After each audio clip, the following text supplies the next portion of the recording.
Continuamos en Proeconomía y Finanzas. Ahora estamos en piso compartiendo con la diputada nacional y candidata a senadora Celeste Amarilla. Celeste, ¿qué tal? Muchísimas gracias por venir a nuestro programa. Eduardo, un saludo para todo tu equipo y para toda la audiencia, la gente trabajadora del campo. Celeste, te queríamos preguntar, conocemos ya tu trayectoria como diputada, todo lo que ya estuviste haciendo en esta instancia parlamentaria. Ahora se está teniendo, o sea, estás teniendo la intención de acceder al Senado. Te queríamos preguntar cuáles son tus propuestas para esta instancia legislativa.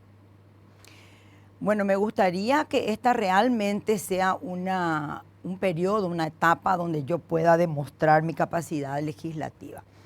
Este fue un periodo bastante difícil, con una calidad parlamentaria deficiente en la Cámara de Diputados, con una pandemia en el medio. Yo fui propulsora de aproximadamente 8, 9 juicios políticos, entre ellos al presidente de la República, al vicepresidente, a la fiscal general del Estado, al procurador, al contralor, donde fui fiscal acusador. A él logramos cambiarle. Bueno, fue un periodo bastante movido, ¿verdad?, de la política paraguaya y con una tragedia que fue la pandemia del COVID. Así que me gustaría un periodo más tranquilo donde se pueda demostrar mi capacidad de debate, mi capacidad legislativa, que me quedó pendiente porque todo lo que nosotros presentábamos perdíamos, éramos minoría. En particular, dejé de presentar proyectos hace por lo menos 2 años, porque si llevaba mi firma era la derrota asegurada. Así que, bueno, eso me gustaría ahora. Celeste, ¿hay algún tipo de plan, tema o proyecto específico que quieras plantear para el Senado de la Nación? Bueno, varios quedaron en el tintero. El que más me dolió, el tema del agua. Nosotros habíamos propuesto que con los fondos sociales de Itaipú se financie agua potable para todo el país, para todos los lugares donde no hay agua. A ver, no podemos estar en el año 2023 y todavía tenemos comunidades sin agua potable. Un país que tiene el acuífero Guaraní, el acuífero Patiño, el río Paraguay, el río Paraná, bañado por una cantidad de ríos. Esto es justificable, a ver, para una isla como Haití o para los países desérticos. No puede ser. El Chaco sin agua, reclamando agua de hace 60 años, 100 años. Ese es el proyecto que perdimos que más me dolió.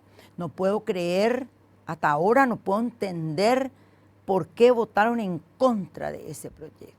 Solamente tengo que pensar que fue porque quieren usar los gastos sociales como estaban usando, a discreción. Así que ese es el que me gustaría reflotar, así como todo lo que tenga que ver con educación, con desarrollo. La educación es lo único que nos va a sacar de la pobreza, no existe otro camino. Ya se probó repartiendo tierras y no hemos sacado un campesino de la pobreza. Yo le pregunté al senador Kencho Rodríguez, al senador Sixto Pereira, le dije, tráiganme un campesino. Denme nombre, apellido y me voy, quiero ir a conocer al campesino que sacamos de la pobreza distribuyendo tierras. No hay, me dijo Kencho Rodríguez, pero tenemos que seguir insistiendo. Ah, ok, vamos a lotear el Paraguay pensando que así vamos a salir de la pobreza con 9 hectáreas, con 2 hectáreas que le dan y más nada. El desarrollo y la educación es el camino. Celeste, ¿y cuáles son las propuestas para trabajar con sectores como el campo, como el agro, la ganadería? La economía paraguaya tiene también muchos desafíos y muchos de ellos también pasan por el tema del ámbito legislativo y de las propuestas que se prevén en instancias como por ejemplo el Senado. Bueno, primero hay que dejar bien en claro que los pilares de la economía en Paraguay son el agro y la ganadería. Eso no hay que olvidarse y eso es así. No estoy diciendo esto porque estoy en tu programa, es porque tengo números. La pandemia no quebró el país gracias a la ganadería y al agro que no paró, que no se contagiaba. En primer lugar están agricultura y ganadería. En segundo lugar y muy lejos en la tabla de ingresos está el comercio y más abajo la industria. Entonces, eso ya te da la pauta qué sector tenés que cuidar más y qué sector tenés que desarrollar más. Es sencillo, los indicadores te dan el norte de un gobierno, los indicadores te dan el plan de gobierno. Es que estos gobiernos no tienen plan. Mario Abdo Benítez nunca tuvo un plan, Horacio Cartes nunca tuvo un plan, Nicanor no tuvo un plan, Guasmosi no tuvo un plan, nadie tuvo un plan. No había un plan. Creo que Guasmosi tenía algún plan mejor para la ganadería, la agricultura, en realidad. A ver, tenés que cuidar el agro, cuidar la ganadería, desarrollar la industria, desarrollar el comercio. Ahí tenés tus 4 ejes. Y la industria tiene que desarrollarse porque lo que necesitamos miles de paraguayos es empleo. Empleo. Salen del colegio, no pueden entrar a la universidad porque no consiguen un empleo. ¿Qué hace el Partido Colorado? Les mete a la función pública. Entonces, hoy tenemos el 80% de los ingresos del Paraguay que van a sueldos. 80%. Ese 20% que queda, yo estoy en la Comisión Bicameral de Presupuestos, te estoy hablando con números. El 20% restante paga los gastos de estructura y pagaba el servicio de la deuda. Estamos así de no pagar. Ya hemos tomado un préstamo para pagar otro préstamo. Es decir, que estamos en una quiebra técnica, a puertas de un default. Esa es la realidad que nadie cuenta, No es la función pública tampoco la que nos va a sacar de la pobreza. La función pública es una aspirina para el dolor de cabeza, te mantiene en un puestito y tenés que depender de tu diputado, de tu senador, de tu presidente seccional y tenés que convertirte en operador político o en amante del jefe para seguir manteniendo y escalando posiciones. Esa no es la solución. La función pública tiene que tener técnicos, tiene que tener personas aseguradas en un futuro, porque si hacen bien su trabajo, uno no puede estar cambiando. La función pública tiene que ser un equipo estable, que esté tranquilo en su cargo, que no esté dependiendo de cada elección a ver si me echan o no, a ver si me tengo que poner el pañuelo de qué color para irme a hurrearle a quién. La función pública tiene que ser un establishment, tiene que ser un sector tranquilo que esté trabajando al servicio de quien gana. ¿Y de dónde vamos a sacar el dinero para salir de la pobreza y del desarrollo? ¿Y cómo se desarrolla un país? Manteniendo tu agricultura, manteniendo tus exportaciones, tu carne, tu ganado, tu industria, tu comercio.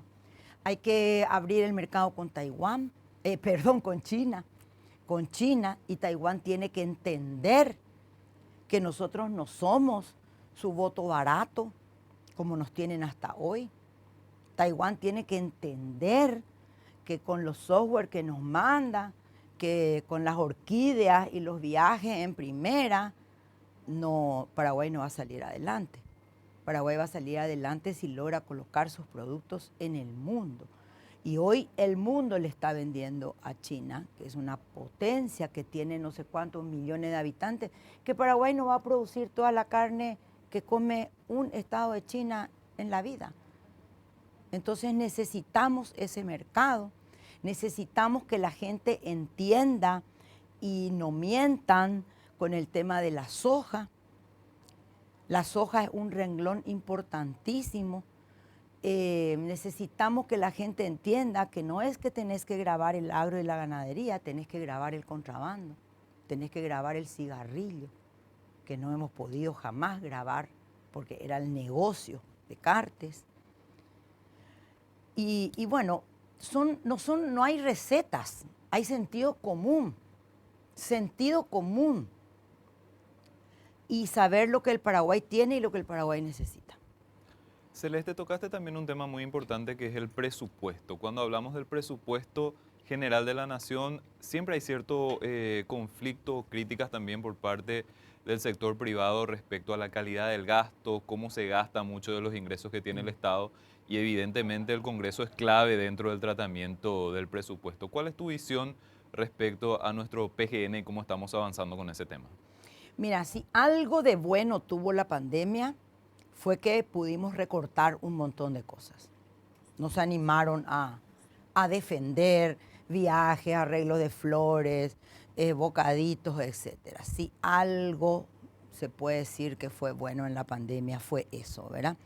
En la Cámara de Diputados teníamos un catering a las 10 de la mañana, bocaditos, Strogonoff había a las 12, ¿verdad? Los días de sesión. El presidente y algunas otras instancias tenían creo que todos los días, ¿verdad? Bueno, eso se cortó. Eso era una tremenda injusticia. Las pocas veces que comí, pensaba cuánta gente no come y nosotros ganamos 30 millones y acá tenemos bocaditos y Strogonoff. No me hacía feliz, no me hacía sentir bien, ¿verdad? Eso se cortó, se cortaron los viajes, muchísimos, muchísimos. Se cortó el combustible, no solamente en diputados, en senadores, en muchos lugares. No tenemos más el bono de combustible, porque el bono de combustible obedecía a que, bueno, pero yo gasto mucho combustible porque soy de Paraguarí, tengo que venir todos los días a la Cámara, o soy de Cazapá. Y bueno, pues a ver, cuando te candidataste a diputado, a senador, no sabía que acá se sesionaba, tenías que hacer tu cálculo, ¿verdad?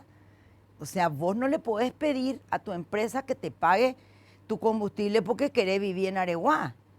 Tenés que pagar vos. Si bien la empresa privada tiene ciertos pagos, ¿verdad? Esto no es la empresa privada. Esto es servicio al pueblo. Y no es populismo lo que estoy diciendo. Esto yo lo dije desde el primer día que entré. ¿Por qué combustible? Bueno, eso fue lo bueno, hubo muchos recortes, tienen que seguir habiendo recortes, pero el principal recorte tiene que ser en el funcionariado público. Mucho lamento, pero ellos saben que este es mi discurso. Y ellos saben que yo fui una excelente diputada y ellos saben que yo voy a ser una excelente senadora. No tengo miedo a decir eso porque ellos saben que son el 80% del ingreso del país. Y eso hay que reducir. Pero esto no quiere decir dejarles en la calle. Esto quiere decir que hay que indemnizar. Ellos no tienen la culpa que le hayan metido a costa de inflar el presupuesto. Ellos tienen que ser tratados como lo que son, personas dignas. Muchos hacen su trabajo muy bien. Hay equipos en la Cámara de Diputados que sin ellos esa Cámara no funcionaría directamente. Y en los ministerios ni qué decir. Finalmente, mira la paradoja, finalmente el funcionariado público es el que sostiene el Estado paraguayo. No el ministro que entra y sale, es el funcionariado público. Pero es un porcentaje, ellos saben bien que ahí hay amantes que ganan más que un director sumamente eficiente. Ellos saben bien que ahí hay esposas, que ahí hay parientes, que ahí hay hijos, que ahí hay operadores políticos. Esa es la gente que tiene que irse. No la gente especializada a costa de años de antigüedad. Porque es la gente que sostiene el Estado finalmente. Es una paradoja y es necesario, urgente, arreglar y crear la carrera del funcionario público, que sea respetado aquel que está sosteniendo el Estado paraguayo. Y que se vayan los operadores, las esposas, los amantes, las nueras, los hijos, que se vayan definitivamente, los planilleros. Celeste, te agradecemos muchísimo tu participación en el programa y siempre esperamos que puedas volver para hablar de temas también que tienen que ver con la economía y con el ámbito legislativo. Muchísimas gracias, gracias a la audiencia y bueno, para cuando quieran. Muchísimas gracias. Estuvimos conversando con la diputada y candidata a senadora Celeste Amarilla.